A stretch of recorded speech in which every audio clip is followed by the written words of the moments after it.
Salam. Bugün belə bir misalımız var. Deyir, f(x) bərabər x4 minus 3x üstü 5 olarsa, f tərəmə 1-i tapın. Gəlin birinci bu funksiyanın f tərəməsini tapaq. Baxın, f tərəmə tapmaq əslində çox bəsitdir. Bir dənə məntiqin qavrasaz, qalanı gələcək. Bu 5 üstü 5'dir. Bu 5 gəldi qabağa.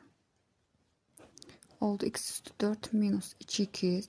5'dən 1 əksildi, oldu 4. Vurulsun. Bu mürəkkəb funksiya olduğu üçün bunun da bir tərəməsinə baxıram. X üstü 4'ün tərəməsi elədi 4. X kubu minus 2. Bu qədər. İndi məndən f tərəmə 1'i soruşur.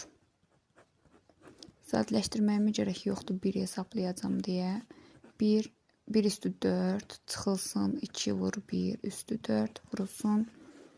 4 vur 1'in kubu minus 2 bərabərdir.